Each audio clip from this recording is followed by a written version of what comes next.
Chapter 1, The Administrative Error. The air in room 302 of the North Campus dorms smelled of stale coffee, graphite shavings, and the frantic energy of a looming deadline. Jason Pierce didn't look up from his drafting table. He was hunched over a sheet of vellum, his mechanical pencil scratching a rhythmic, surgical sound against the paper.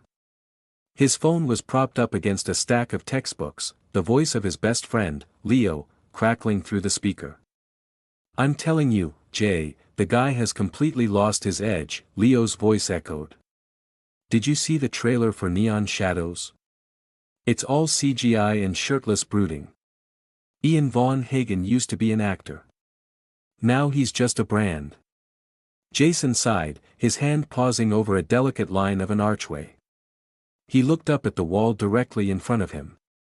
Tacked there was a faded, limited edition poster for The Glass Orchard, a small indie film from 4 years ago. On it, a teenage Ian Von Hagen stood in a field of withered trees, his eyes conveying a raw, haunting loneliness that had sparked Jason's first real interest in cinematography, and, if he were being honest, his first massive crush. "He's not a brand, Leo. He's trapped," Jason muttered, tucking a stray lock of dark hair behind his ear. "Look at his eyes in the stills. He looks like he's being held hostage by his own PR team. Besides, the studio probably forced that contract on him." "You're such a stan," Leo laughed. "Anyway, did the housing office ever call you back? Or are you still king of the solo suite?" "Still alone," Jason said, a hint of relief in his voice. "The registrar said the honors wing flooded, so they're scrambling to reassign people, but..." A sharp, metallic click cut him off. The heavy oak door swung open. Jason froze, his pencil hovering a millimeter above his masterpiece. A man stepped into the room, hauling a sleek, silver suitcase that looked like it cost more than Jason's entire tuition. The newcomer was swathed in a charcoal-colored oversized hoodie, the hood pulled high over a baseball cap. Large, clear-framed glasses sat on the bridge of a very straight, very familiar nose. Hello?" Jason said, blinking. The stranger flinched, his shoulders hiking up toward his ears. He slowly reached back, closing the door with a soft thud before turning around. When he lifted his head, Jason was struck by a pair of deep, soulful eyes that seemed to be vibrating with pure anxiety. "Hi," the stranger said. His voice was a low, velvet rasp, a sound Jason had heard in surround sound theaters a dozen times. "I'm Ian Evans. I'm the new roommate." Ian Von Hagen, the man currently featured on a 40-foot billboard in Times Square, was standing in a 12 by 15-foot dorm room. Ian's inner monologue was a screaming siren of panic. "Abort. This was a mistake. Sarah said I needed perspective, not a death wish. He's looking at me. Why is he looking at me? Does he see the makeup under my eyes? Does he recognize me?" Ian's gaze drifted past Jason and landed squarely on the wall. His breath hitched. It was the poster for The Glass Orchard. It wasn't the mainstream one, it was the French atmospheric print. Below it, tucked into the corner of the desk, was a small, hand-painted watercolor of a scene from the film, a piece of fan art Ian had seen on a Tumblr blog he followed religiously under a burner account. "It's him," Ian realized, his heart hammering against his ribs like a trapped bird. "This is Artboy JP. The one who wrote that 2,000-word essay on my use of silence in Act 2. The only person who actually seems to see me.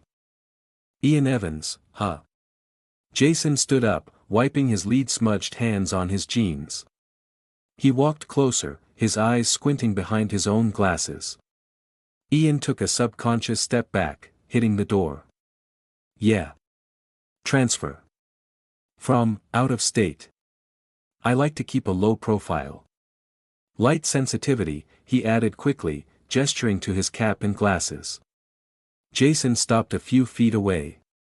He just tilted his head, a small, amused smile tugging at the corner of his mouth.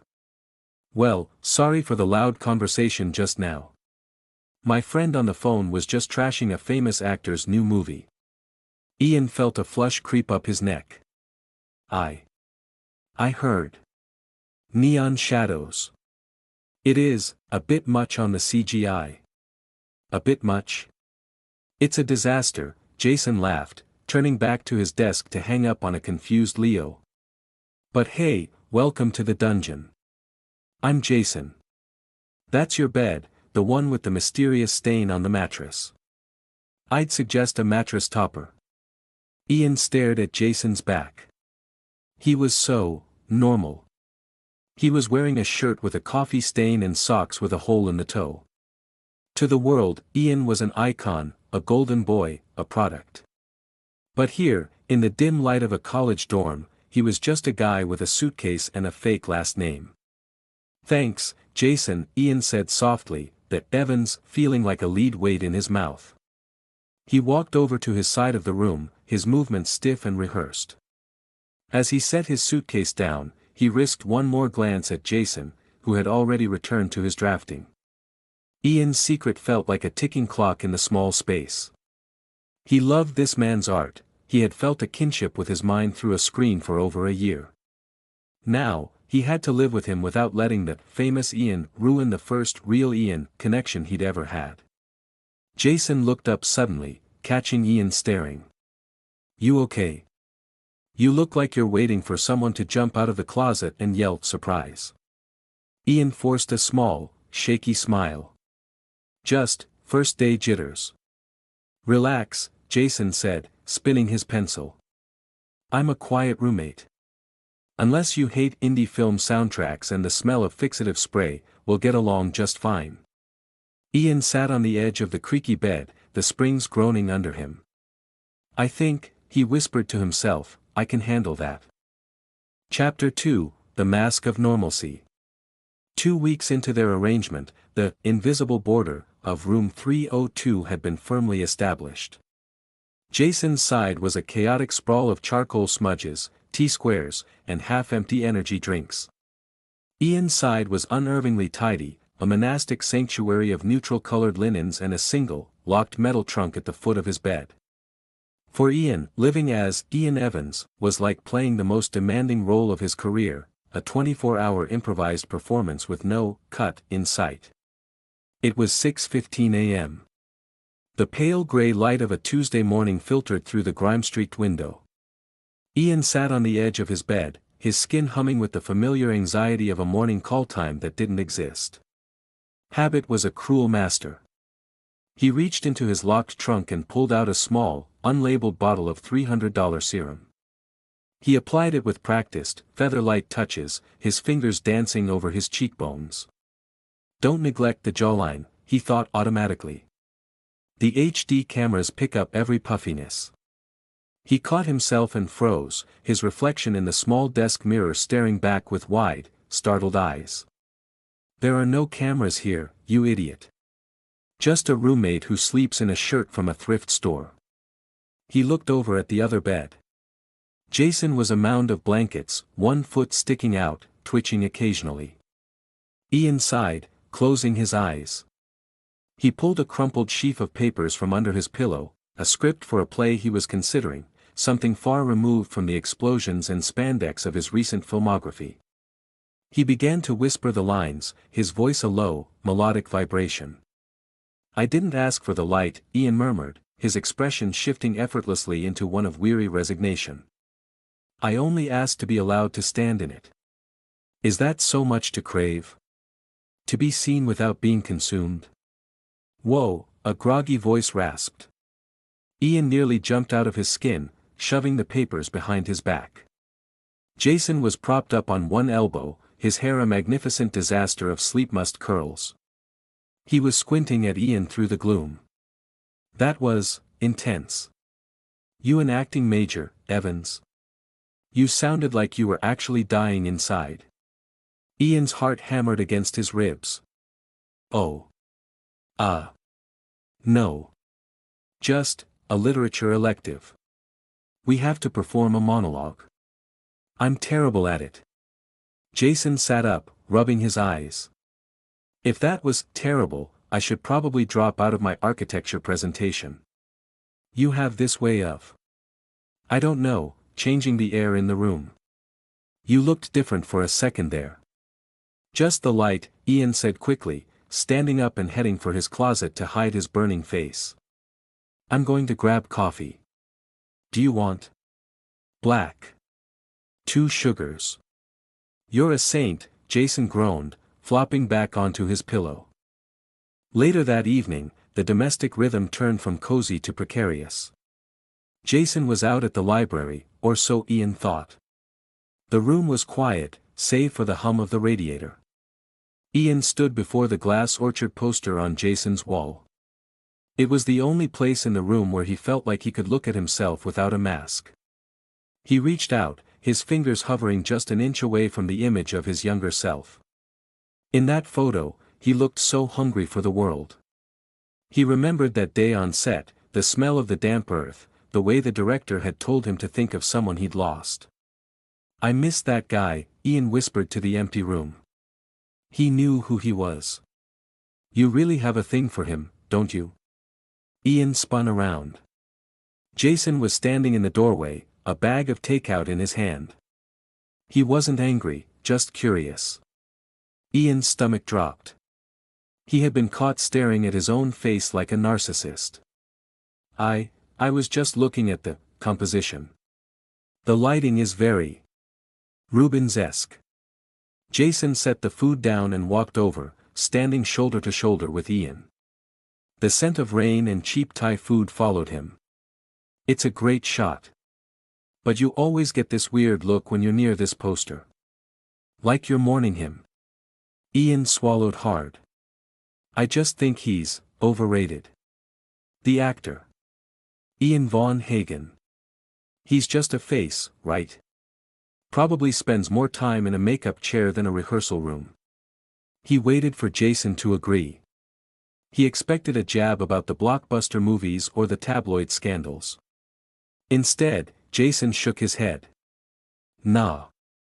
People say that because it's easy. But look at his hands in this scene. Jason pointed to the bottom of the poster, where Ian's hands were clenched into white-knuckled fists. Most actors act with their faces. This guy acts with his whole nervous system.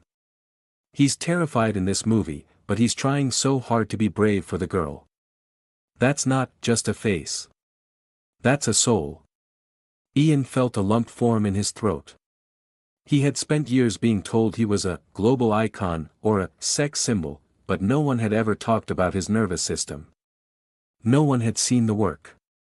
He's probably changed, Ian said, his voice barely a whisper. The fame, it thins you out. Makes you hollow. Jason turned to look at him then. The distance between them was small, close enough that Ian could see the flecks of gold in Jason's brown eyes. Maybe, Jason admitted. But I think the guy who made this film is still in there somewhere. He's just hiding. Probably waiting for someone to notice him again. Jason gave Ian's shoulder a friendly, lingering squeeze before heading to his desk. Anyway, move your overrated opinions aside. I got pad thai. You want the spicy one or the mild one? Ian stayed frozen for a moment, his shoulder still warm where Jason had touched him. He looked at the poster one last time. For the first time in years, he didn't feel like a brand. He felt like a person. He sees me, Ian thought, a dangerous warmth spreading through his chest. He doesn't know it's me, but he's the only one who actually sees me. Spicy, Ian finally said, his voice steadier. I can handle the heat. Chapter 3, The Digital Connection. The clock on the wall read 1:14 a.m. The only light in room 302 came from the dual glow of 2 laptop screens, casting a ghostly blue hue over the roommates. The silence was thick, layered with the rhythmic click-tap of Jason's digital drawing pen and the soft hum of Ian's cooling fan. Ian lay on his stomach, his chin propped on a pillow. On his screen was a private dashboard for a dedicated art appreciation blog. His handle was simply V. To the world, he was a silent benefactor of the arts. To Jason, or rather, to Artboy JP, he was a kindred spirit. A notification popped up. Artboy JP just posted a new update. Ian's heart did a strange, light-headed skip. He glanced over his laptop screen. 3 feet away, Jason was hunched over his tablet, his brow furrowed in concentration. He looked exhausted, a smudge of charcoal still lingering on his jawline from earlier that day. Ian clicked the notification. It was a digital sketch, a study of hands. One hand was reaching out, fingers splayed in a gesture of desperate longing, while the other was pulling back into the shadows. The caption read, "The hardest part of the architecture is the space between two people. Sometimes it feels like an ocean, even when it's just a few feet." He's talking about us, Ian thought, his breath hitching. Or is he? Am I just projecting because I'm drowning in this secret? Ian's thumbs hovered over his keyboard. As V, he could say things that Ian Evans' persona could never voice. V, distance isn't always about physical space. Sometimes we build walls to protect the things we aren't ready to lose. The sketch is haunting, JP. It feels like a secret being kept. On the other side of the room, Jason's phone buzzed. He picked it up, and Ian watched his roommate's face soften. A small, tired smile played on Jason's lips, the kind of smile he never quite gave Ian in person. "Man," Jason whispered to himself, his voice thick with sleepiness. "This guy always gets it." Ian felt a pang of intense, bitter jealousy, of himself. He wanted that smile. He wanted Jason to look at him, the guy sitting on the creaky twin bed, with that level of understanding. Jason began typing back. "Artboy JP, thanks, V, you're right. I'm living with someone right now who's like a locked door. I can hear the music playing inside, but I don't have the key. It's frustrating. And, kind of beautiful." Ian's fingers trembled. He looked at Jason, who was now staring at the ceiling, lost in thought. "I want to give you the key," Ian thought. "But if I do, the paparazzi will be at the door by morning. The studios will sue me for breach of moral conduct clauses. You'll be the roommate in every tabloid, and your quiet life will be over." He decided to push the boundary, just a little. He opened his own V profile and posted a vague, text-only update, a subtweet, to the room they were currently sharing. V, tonight, the air smells like peppermint tea and late-night deadlines. It's quiet, but the silence is loud with everything we aren't saying. Ian watched Jason. He saw the exact moment Jason saw the post. Jason's eyes widened. He looked down at the steaming mug of peppermint tea sitting on his own desk. He looked around the room, his gaze landing on Ian. Ian didn't look away this time. He kept his chin on his pillow, watching Jason through the blue light. "Evans?" Jason said, his voice a low vibration in the quiet room. "Yeah. Do you ever feel like the internet knows you better than real people do?" Jason asked, spinning his chair around. "I have this follower. We've never met. But he just posted something that described this exact moment. Right down to the T." Ian forced a light, dismissive chuckle, though his pulse was a drumbeat in his ears. Coincidence? Or maybe peppermint tea is just a universal sign of a stressed-out student. Jason leaned back, crossing his arms. "Maybe. But it's weird. Sometimes I feel more seen by a screen than by the people I see every day." He paused, his gaze softening as he looked at Ian. "No offense. You're a good roommate, Ian. But you're a ghost. You're here, but you're not here." The honesty hit Ian like a physical blow. He wanted to crawl across the gap between their beds. He wanted to tell Jason that he was V, that he loved the way Jason chewed his lip when he was drawing, that he'd watched The Glass Orchard 16 times because it was the only time he felt real. Instead, Ian pulled his blanket higher. "I'm just private, Jason. People usually want something from me. It's safer to be a ghost." Jason sighed, a sound of genuine disappointment. "I don't want anything from you, man. Just, maybe to know what kind of music you actually like. Or why you always look like you're waiting for a tragedy to happen." Jason turned back to his screen, the moment of connection snapping like a dry twig. Ian looked back at his laptop. He typed one last message to Artboy JP, a message he knew would haunt them both. Maybe the ghost is just waiting for an invitation to stay. He hit send and closed the laptop, plunging his side of the room into total darkness. He lay there in the shadows, listening to the sound of Jason's pen hitting the tablet again, realizing that the digital bridge he'd built was becoming the very thing keeping them apart in the real world. Chapter 4, Cracks in the Script. The Wednesday lunch rush at the student union was a sensory minefield. The air was thick with the scent of fried chicken, floor wax, and the desperate hum of 1,000 students cramming for midterms. Ian sat in a corner booth, his baseball cap pulled so low it nearly touched the rims of his glasses. He was picking at a salad, his eyes darting toward the entrance every time the heavy glass doors swung open. "You're doing it again," Jason said, dipping a fry into a puddle of ketchup. "Doing what?" "The spy thing. You look like you're waiting for a covert drop-off," Jason teased, though his eyes held a trace of concern. "Relax, Evans. It's just lunch. No one is coming for your salad." Ian forced his shoulders to drop. "Just, a lot of people today. I don't like crowds. I noticed. You're like a cat in a room full of rocking chairs." Jason leaned forward, his voice dropping an octave, becoming softer, more intimate. "You know, if you ever want to talk about whatever it is you're hiding from, I'm a pretty good listener. You don't have to be a ghost all the time."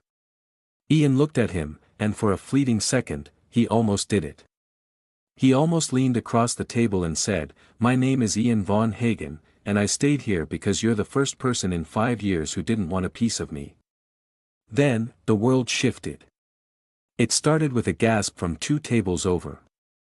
A girl was staring at her phone, then looking up at Ian, then back at her phone. She whispered to her friend, who dropped her plastic fork with a loud clatter. "Is that, no, it can't be," the friend whispered, not nearly quietly enough. Ian felt the blood drain from his face. The leak. His agent had warned him this morning that a fan had snapped a blurry photo of him at a local pharmacy. The internet had spent the last 3 hours geolocating him. "Evans? You okay?" "You've gone gray," Jason said, reaching out to touch Ian's arm. Suddenly, a guy from the back of the room stood up, holding his phone out like a weapon. "Yo! Is that Ian von Hagen?" The name hit the room like a physical shockwave. The low hum of the cafeteria died instantly, replaced by a terrifying, predatory silence. Then, the chairs began to scrape. "Oh my God, it is him. Look at the jawline. Ian. Ian, look over here." Flash. A camera went off. Then another. "We have to go," Ian hissed, his voice trembling. "Jason, please. We have to go now." Jason didn't ask questions. He saw the genuine, raw terror in Ian's eyes, the look of a cornered animal. Jason stood up, grabbed Ian's hoodie sleeve, and shoved him toward the service corridor. "This way. The kitchen leads to the loading dock." They sprinted. Ian kept his head down, the hood of his sweatshirt a flimsy shield against the dozens of phones being thrust into his path. The shouting grew louder, a cacophony of his name, his real name, echoing off the linoleum walls. They burst through the double doors of the kitchen, startling a line cook. Jason didn't stop, weaving through the stainless steel prep tables until they hit the cold air of the back alley.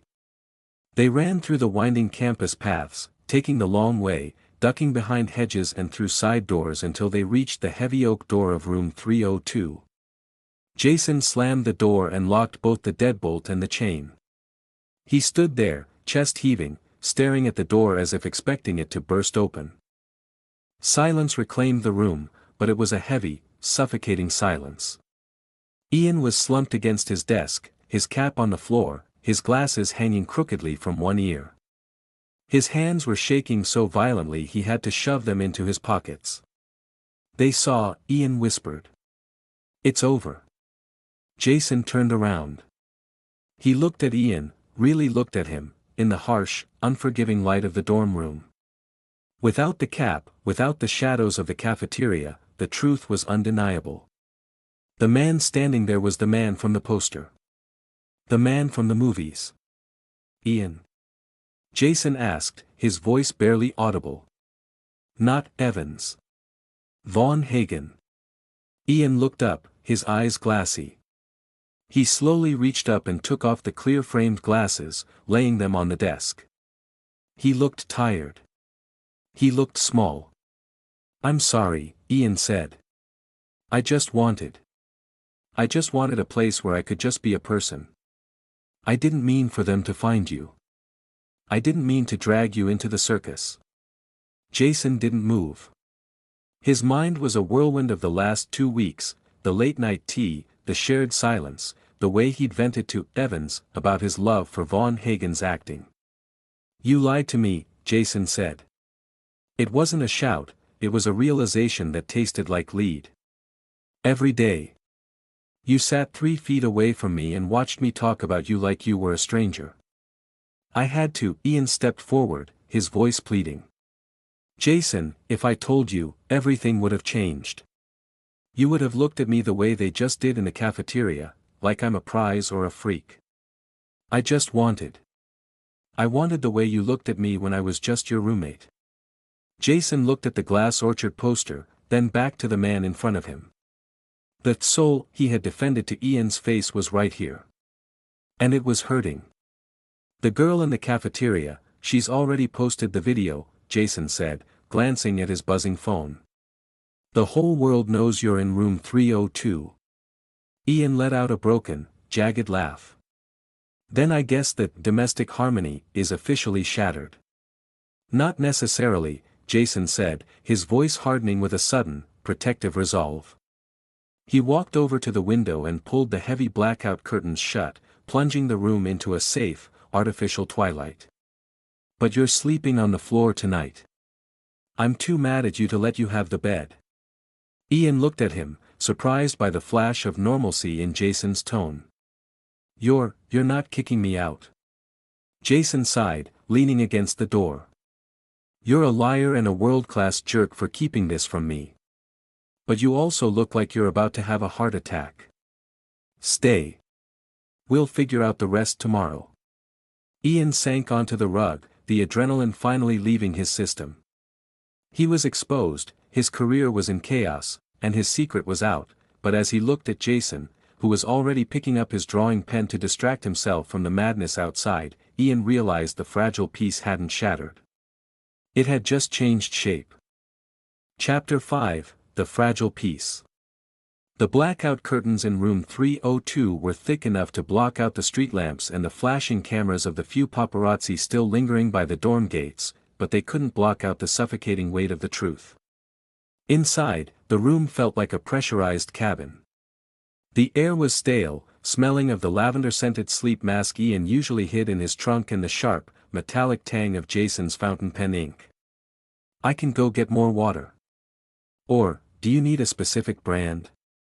I read somewhere you only drink alkaline." Jason was standing by his desk, clutching a plastic pitcher like it was a holy relic. He hadn't looked Ian in the eye for 3 hours. He was being helpful. He was being considerate. He was being a fan. Ian sat on the edge of his bed, his head in his hands. He hated it. He hated every polite syllable. "Jason, stop. Just tap water is fine. I've been drinking it for 2 weeks. It didn't kill me then, it won't kill me now. Right. Sorry." "Of course," Jason said, his voice tight. He set the pitcher down with a shaky hand. "It's just. I keep thinking about all the things I said to you. About your movies. About your blockbuster sellout phase. I feel like an idiot." "You weren't an idiot." You were honest, Ian said, looking up. His eyes were red-rimmed. I liked honest. Honest was the only thing keeping me sane. Jason drifted toward his own bed, keeping a careful 3-foot perimeter between them. It was the star buffer, that invisible line people drew when they realized they were standing next to someone from a screen. It's hard to be honest when I'm looking at you and seeing a dozen different characters. I don't even know if the guy who likes spicy pad thai is real, or if that was just method acting. The word acting felt like a slap. Ian stood up abruptly. He grabbed the locked metal trunk from the foot of his bed, dragged it into the center of the room, and flipped the latches. The sound was like a gunshot in the quiet room. What are you doing? Jason asked, shrinking back slightly. I'm showing you the method, Ian muttered. He began pulling out stacks of paper. Not sleek, bound scripts, but battered, dog-eared pages held together by rusted binder clips. He threw one onto Jason's lap. Jason looked down. It was a script for a play, an adaptation of a Russian tragedy. The margins were a battlefield of ink. There were coffee rings on the cover, frantic scribbles of character backstories, and places where the paper had been rubbed thin by Ian's thumb. Look at page 12, Ian commanded, his voice cracking. Jason turned the page. In the margin, in Ian's messy, slanted handwriting, were the words, "Does he feel the cold, or is he just numb? Reminds me of the winter in London. I felt so small I thought I'd disappear. Use that." This isn't a brand, Jason, Ian said, stepping into the light. This is my job.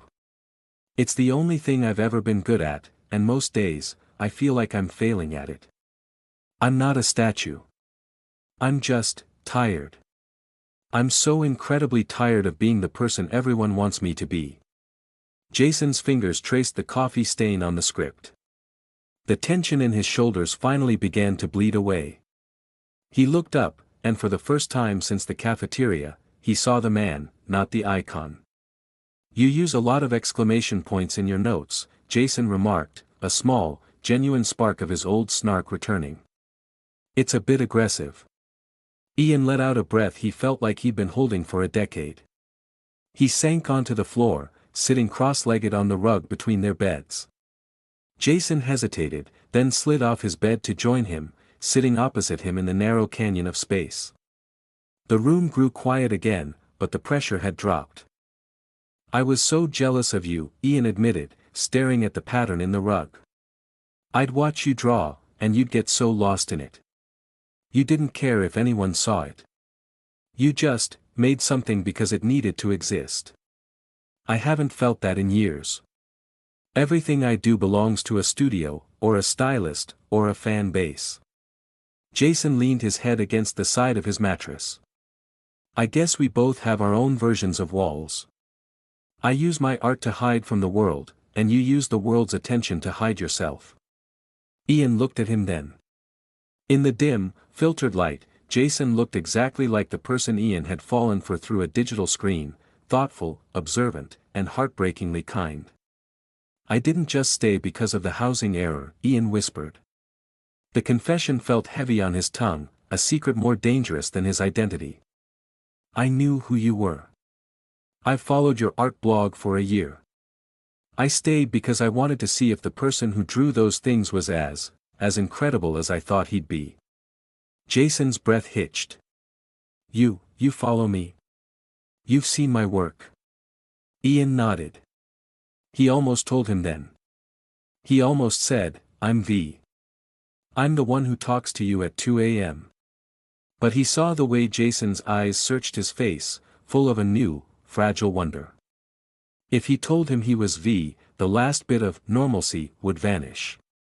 Jason would realize their entire connection was orchestrated by Ian's obsession. You're better than the drawings, Jason, Ian said instead. He reached out, his hand hovering over the carpet between them. For a second, he thought Jason might take it. He wanted to feel the warmth of Jason's skin, to anchor himself to this one real thing in a life made of smoke and mirrors. But Jason's phone buzzed on the desk, a sharp, jarring vibration. A news alert. Ian Von Hagen's secret dorm life. Is the ordinary roommate actually a secret lover? The headline flashed on the screen, bright enough to see from the floor. Jason flinched, pulling his hand back to rub his neck. The wall was back up, taller and more jagged than before. "The world isn't going to let you be Evans, Ian," Jason said, his voice full of a sudden, quiet sadness. "No matter how much we sit on this floor, you're still the guy on that poster. And I'm just the guy who happens to be in the shot." Ian looked at the script on the floor, the Russian tragedy about a man who couldn't escape his fate. "I'm not going back," Ian vowed, though he knew it was a lie. "I'm staying right here." Jason offered a sad, small smile. "Get some sleep, Mr. Von Hagen. We have a lot of lies to tell the dean tomorrow." Ian stayed on the floor long after Jason climbed back into bed. He watched the shadows of the paparazzi's cigarette smoke dance against the curtains, realizing that his love for Jason was no longer a secret, it was a target. Chapter 6, The Scandal. The morning didn't break with sunlight, it broke with the violent, rhythmic vibration of a smartphone skittering across a wooden desk. Jason groaned, reaching out a bleary hand to silence the alarm, but his fingers met a cold, relentless barrage of notifications. He squinted at the screen. His lock screen was a waterfall of red icons. "At Stargazer 88 mentioned you in a comment. New message, how much is he paying you to stay quiet? Alert, your Artboy JP account has 4,200 new login attempts." "Ian," Jason whispered, his voice cracking. "Ian, wake up." Ian was already awake. He was sitting bolt upright in his bed, the blue light of his own phone illuminating a face that looked 10 years older than it had the night before. His PR manager, Sarah, was on the line, her voice so sharp it bled out of the receiver and into the cold morning air. "It's a bloodbath, Ian," Sarah's voice crackled. "The Daily Mail has his high school yearbook photos. They've linked his art blog to your private university stay. They're calling him a stalker fan who managed to worm his way into your room. Or worse, they're calling him your secret boy toy to tank the Neon Shadows sequel pre-sales." Ian looked at Jason. Jason was staring at his phone, his face pale, his eyes darting back and forth as he scrolled through the comments on his latest painting. "Look at this trash art. He's clearly just using Ian for clout. I found his sister's Instagram. She works at a bakery in Ohio. Let's go ask her if her brother is a slut." "They found my family," Jason said. The phone slipped from his hand, thumping onto the mattress. "They're at my sister's work, Ian." "Why are they at her work?" Ian felt a cold, oily slick of guilt wash over him. This was the monster he had tried to keep in the cage. He had invited it into room 302 the moment he decided to stay. "Sarah, stop," Ian snapped into the phone. "What do we do?" "Tell them the truth. Tell them it was a housing error and we're friends." "No," Sarah's voice was clinical, devoid of empathy. "The friend narrative doesn't sell. It looks like you're hiding something. We need a clean break. We've drafted a statement. You're going to say Jason is a hired administrative intern. You brought him in to handle your correspondence while you focused on your studies. It explains why you were together, it explains the closeness, and it puts a professional barrier between you. It makes him a subordinate, not a partner." Ian's breath hitched. "A hired intern? He's an architecture major, Sarah. He's my friend." He caught Jason's gaze. Jason was standing now, his back against his drafting table. He looked small amidst his beautiful, messy sketches. "A hired intern?" Jason repeated, his voice trembling. "Is that what I am? A line item on a budget?" "Jason, I don't want to say it," Ian said, reaching out, but Jason flinched away. "If you say that, Ian, you're erased everything," Jason said, a hot tear finally spilling over. "The nights talking on the floor. The peppermint tea. The way you looked at my art. If I'm just the help, then none of it was real. It was just a role you were playing. I love you, Ian wanted to scream. I stayed because I'm more me in this shitty dorm than I've ever been on a red carpet. But the inner monologue of the movie star fought back. If you don't say it, they'll destroy him. They'll dig into his life until there's nothing left but ash. They'll ruin his career before it even starts. Being the hired help is a shield. It's a boring story. Boring stories go away. Ian. Sarah's voice prompted. The press junket starts in 3 hours. We need the intern statement out now to kill the lover rumors. Ian looked at the glass orchard poster on the wall, the boy who acted with his whole nervous system. He looked at Jason, who was currently trembling with that same raw, exposed vulnerability. He's not an intern, Ian whispered into the phone. Ian, don't be a fool, Sarah hissed. Think about the contract. Think about the fans.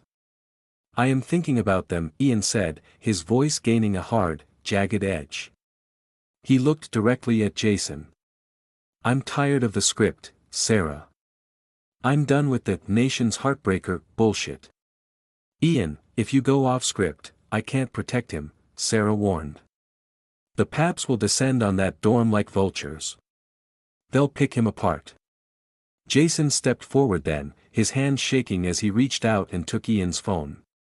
He pressed the speaker button, his eyes locked on Ian's. Let them, Jason said to Sarah, his voice low and defiant. I've spent my whole life drawing structures that can withstand pressure. I'm not afraid of a few cameras. He turned his gaze back to Ian. But don't you dare lie about what this was. Don't you dare make me a footnote in your PR strategy. The silence that followed was heavy with the weight of 1,000 unspoken truths.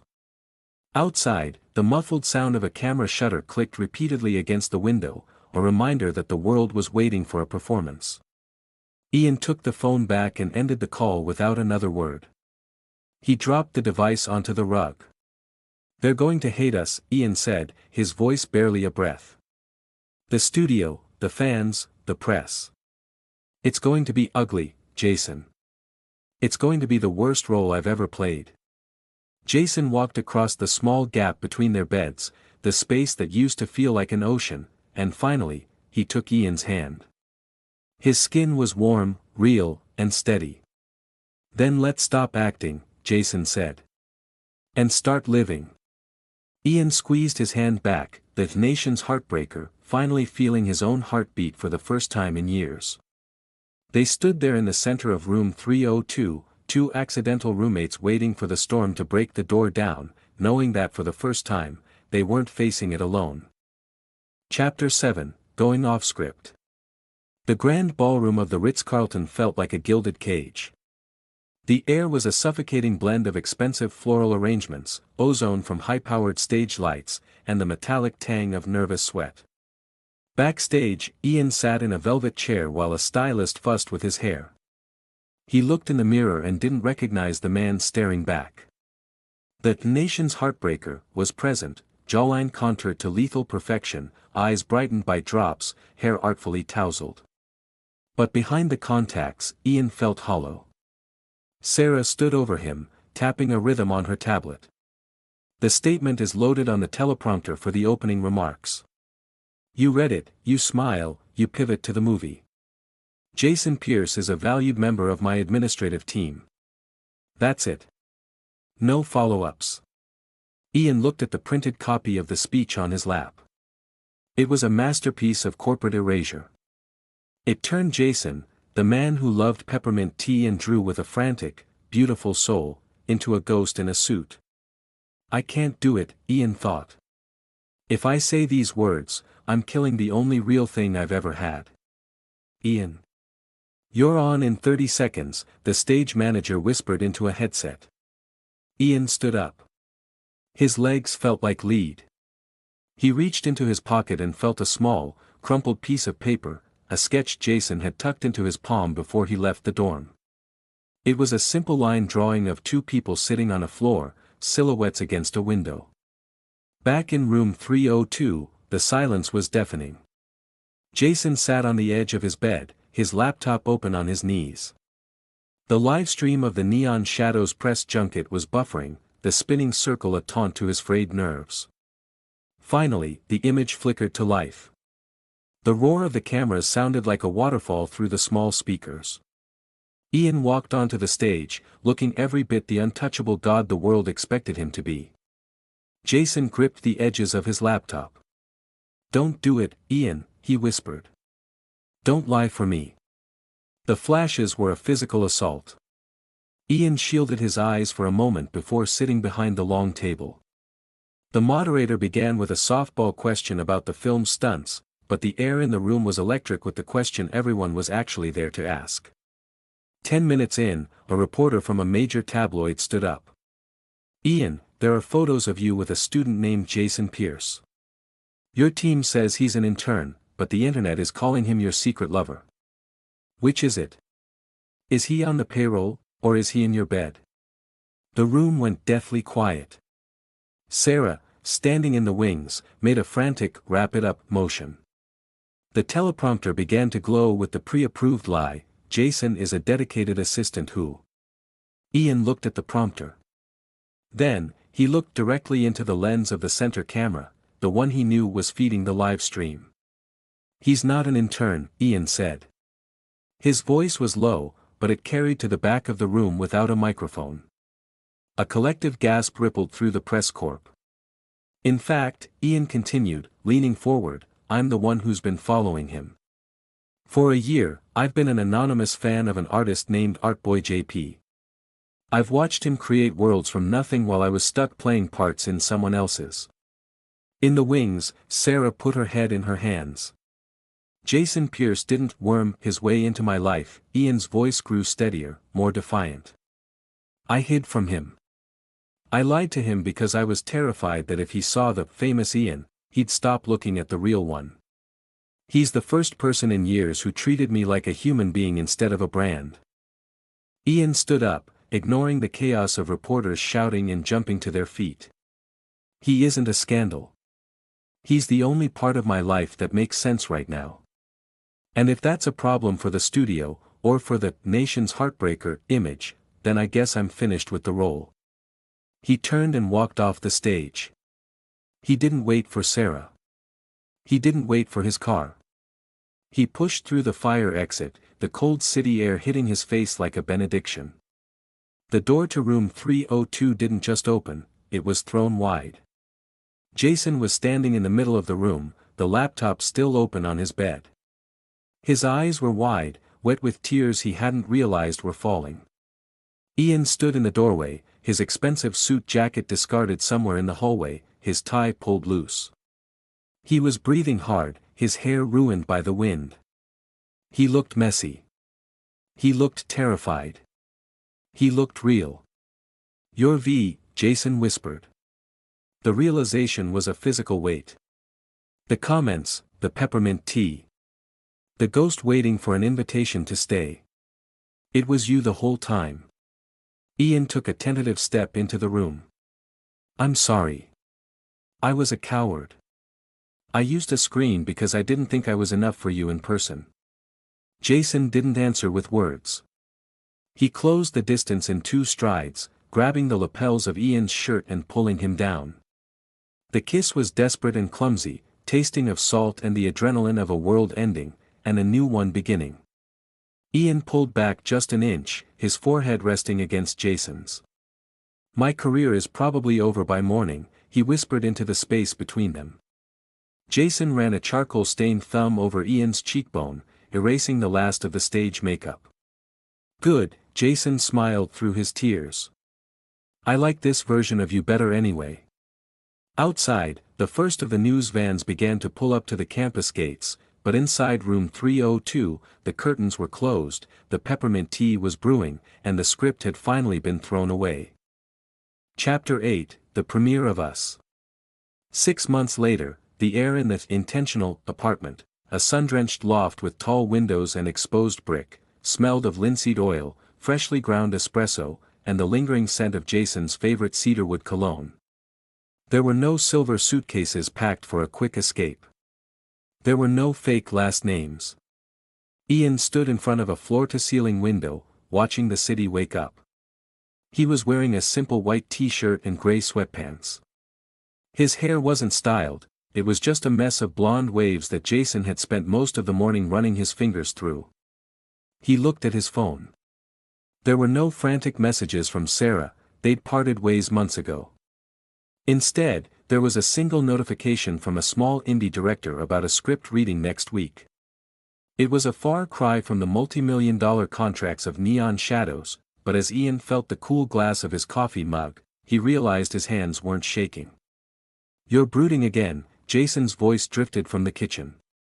Ian turned to see Jason leaning against the counter, wearing one of Ian's old hoodies, the charcoal one from the first day they met. He looked healthy, his eyes bright, the dorm room stress dark circles long gone.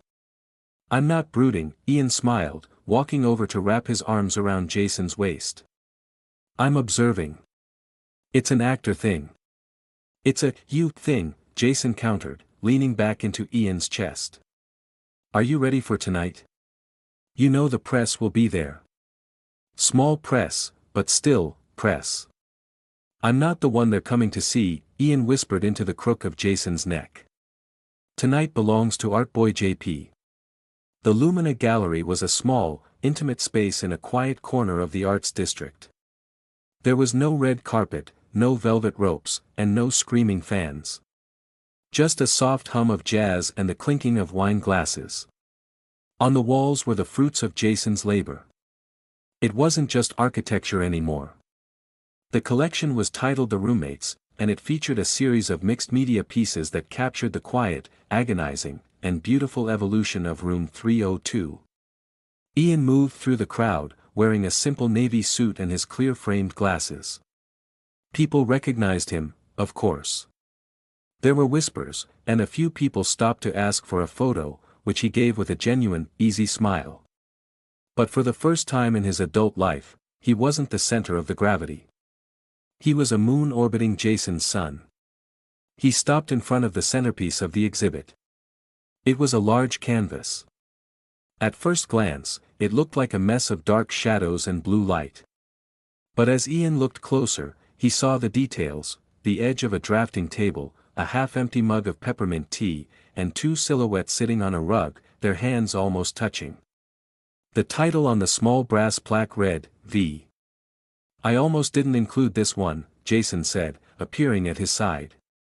He looked sharp in a tailored black blazer, though he was still fidgeting with his cuffs, a nervous habit that Ian found endlessly endearing. "Why not?" Ian asked, his voice thick with emotion. "Because it felt like it belonged only to us," Jason admitted.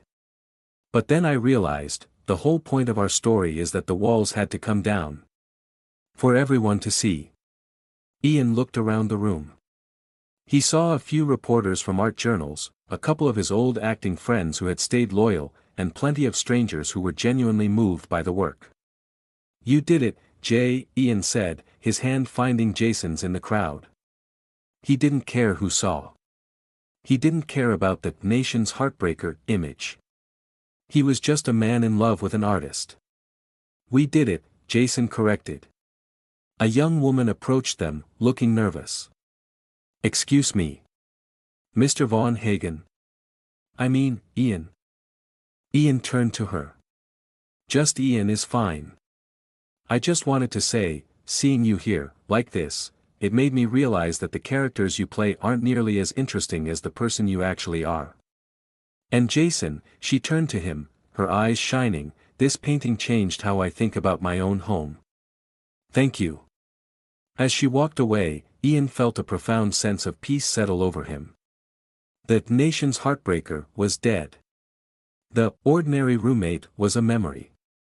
What remained was something sturdier, a connection built on the truth of a messy dorm room and the courage to go off script.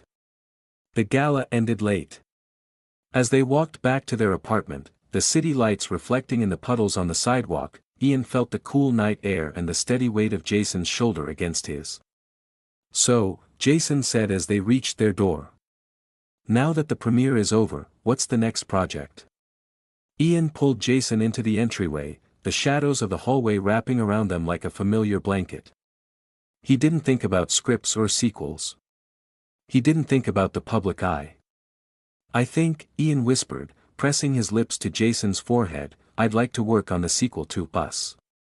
I hear the domestic scenes are the best part." Jason laughed, a bright, clear sound that echoed in the quiet street. "I think I can work with that script." They stepped inside, the door clicking shut behind them, leaving the world and its cameras behind. The accidental roommates had finally, irrevocably, found their home.